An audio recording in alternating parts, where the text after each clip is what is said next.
안녕하세요. 반갑습니다. 오르다 트레킹입니다. 벌써 여름이 시작되고 곧바로 한여름의 무더위가 시작될 텐데요. 오늘은 여름 산행지에 어울리는 곳으로 6월달, 7월달 산행하기 좋은 곳 축제 영상을 만들어 보겠습니다. 이 영상 또한 지극히 개인적인 주관적 선택이기 때문에 산행지를 고르고 선택함에 있어서 본인들과 생각이 다를 수 있음을 분명히 말씀드리고 시작하겠습니다. 6월, 7월 첫 번째 추천 산행지는 강원 인제의 전봉산이 품고 있는 곰배령을 가볼까 합니다.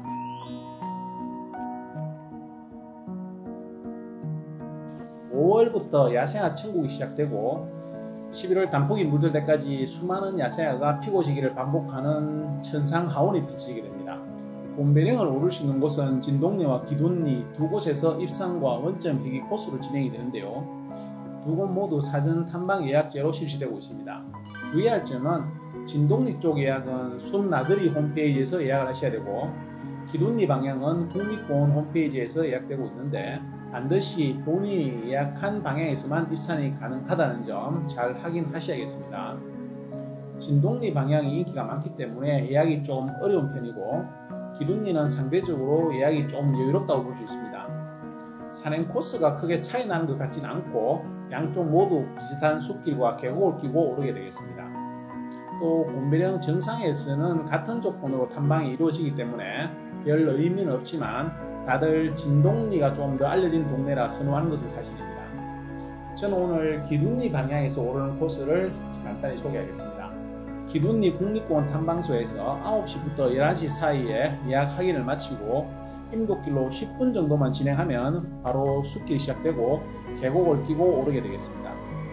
마지막 1km 정도 경사가 심해지고 막바지는 제법 깔따고개 수준으로 경사가 급해지겠습니다.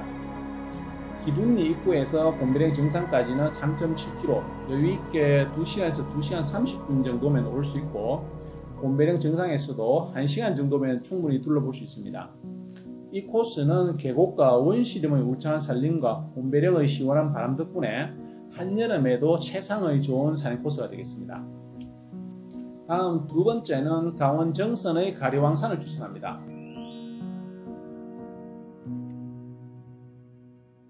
사실 가리왕산은 사계절 내내 산행하기 좋은 곳이라 할 수 있습니다.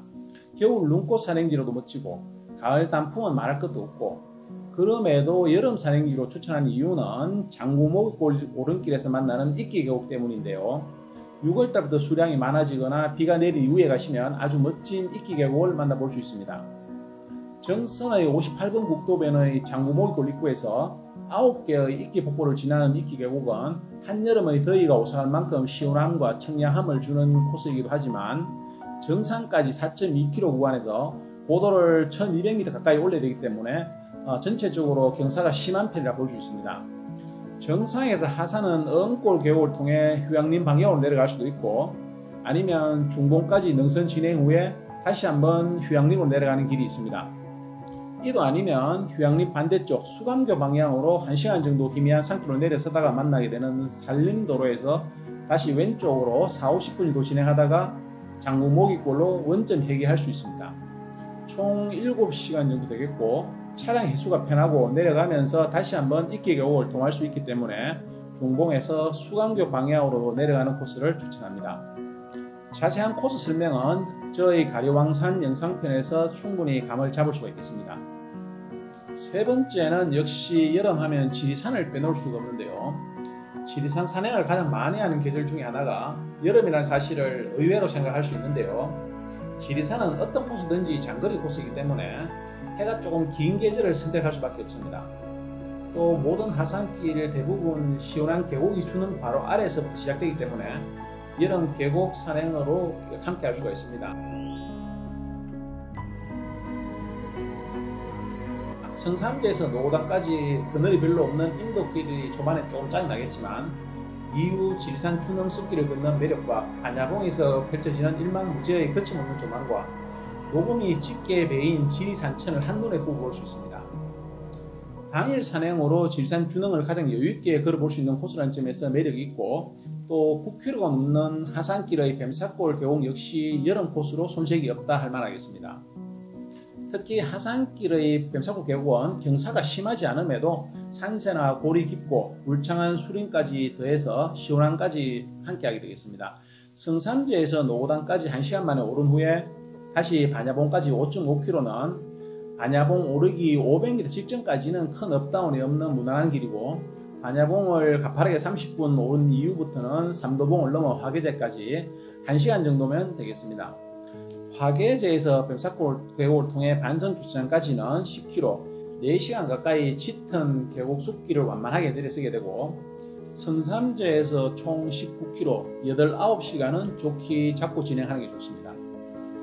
네 번째 6, 7월 추천 산행지는 기암 개석의 뛰어난 산행 기질은 물론이고 수준급의 수려한 계곡까지 함께 할 수 있는 쌍국 계곡의 충북 계산 칠보산을 소개합니다.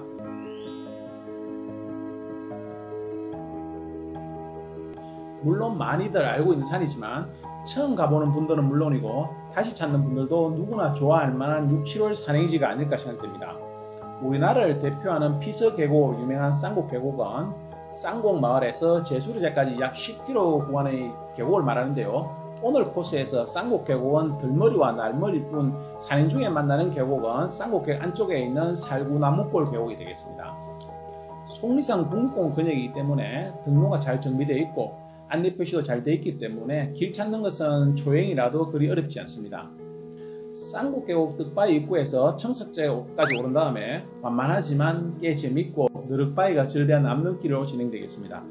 입구에서 칠보산까지 3km, 2시간 정도 하면 웬만큼 여유있게 오를 수 있겠습니다. 칠보산 정상에서 살구나무골 계곡을 통해 쌍곡 휴게소까지는 4.5km, 3시간 정도의 시간을 가지고 계곡을 즐기면서 여유있게 내려오는 것을 권해드리겠습니다. 총 6, 7시간이면 제법 여유를 가지고 계곡 피서까지 겸할 수 있겠습니다.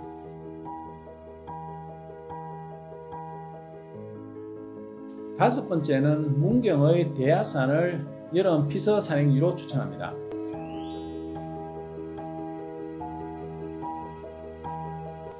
대야산은 정상부의 뛰어난 암릉미로 산행의 재미를 느낄 수 있고 또 용추객과 선유도 계곡을 함께 할 수 있는 여름 산행지로 많이 찾고 있는 산이겠습니다. 문경 가은의 벌바위 휴게소 식당에서부터 본격적인 용추계곡을 통해 월령대 상거리까지 1시간 만에 오른 다음에 왼쪽 밀제 방향으로 먼저 오르든지 아니면 오른쪽 피아골 계곡으로 먼저 오르든지 어느 방향으로 진행하든 간에 한 바퀴 돌아서 다시 이곳 월령대 상거리까지 나오게 됩니다. 보통 밀제 방향으로 오르는 시계 방향으로 진행을 많이 하고 있는데 순수 산행 시간만 4시간 반에서 5시간 정도이기 때문에 계곡 물놀이까지 겸해서 여유있게 6, 7시간 정도 잡고 진행하면 대야산의 멋진 암릉과 용추계곡의 여름을 만끽할 수 있겠습니다. 여섯 번째 추천 코스는 조금 망설여지기도 하고 적극적으로 권하기보다는 이런 코스가 있다는 정도로 참고만 하셨다가 기회가 된다면 한번 도전해봄직하겠습니다. 설악산 국립공원 중에 현재는 입산이 제한되는 코스인데요. 한반도가 분단되기 전까지 금강산 근역으로 볼 수 있는 미시령 넘어 설악산 최북단의 북설악 신선봉을 아주 간단히 소개하겠습니다.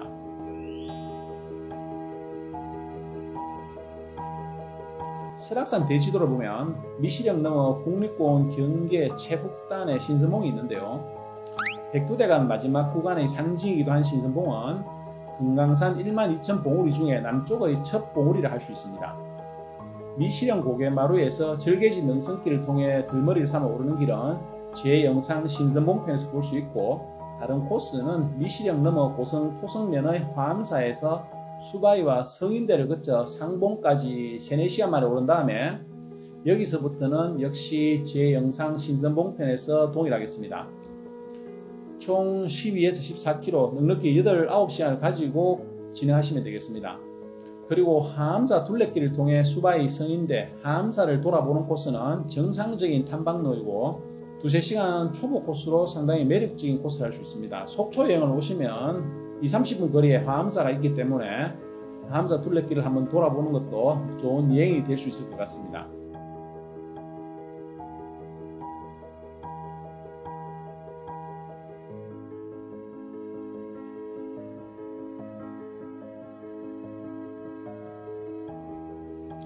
7번째는 역시 6, 7월 춘천산행지 기대작이라 할 수 있고 상꾼들이라면 꼭 한 번은 가봐야 되는 강원도 첩첩산골 인제 방태산을 소개합니다.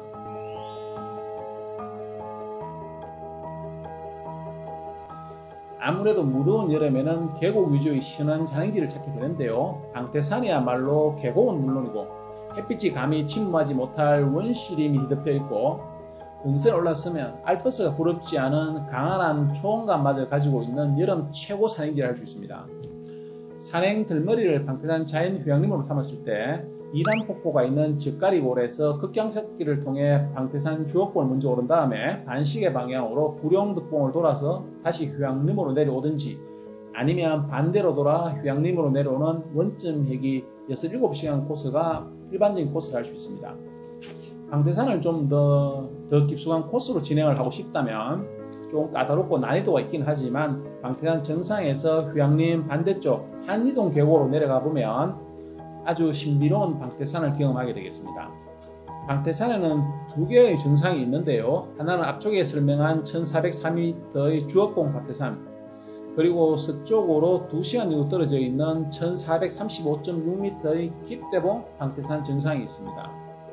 한이동 계곡은 휴양림에서 주옥봉 방태산을 올라선 이후에 동쪽의 구룡득봉이 아닌 서쪽으로 깃대봉 방향까지 2시간 진행한 다음에 한이동 계곡으로 2시간 30분 정도 내려가는 코스가 되겠습니다. 이 코스의 가장 큰 매력은 주옥봉에서 깃대봉까지 2시간 동안 펼쳐지는 능선의 대초원감이 드는 강화람과 한이동 계곡의 비밀스러움이라 할 수 있습니다. 이 코스는 잘 준비해서 꼭 한번 가보셨으면 합니다. 이상 6, 7월 추천 산행지 7군데를 주관적인 선택으로 여름 산행지로 추천을 해봤습니다. 올 여름은 제법 길고 상당히 무더울 걸로 예상이 되는데요. 더울수록 숲은 더 짙게 느껴지고 계곡은 더욱 시원함으로 다가오고 있습니다. 한바닥 땀을 흘리고 계곡의 시원함을 통해 여름을 이겨나가는 방법도 있습니다. 대신에 여름 산행은 반드시 탈수를 사전에 방지하기 위해 충분한 식수를 준비하고 최대한 여유 있는 걸음으로 진행하면서 그늘에서 자주 충분히 휴식을 가지는 산행을 강력히 권장합니다.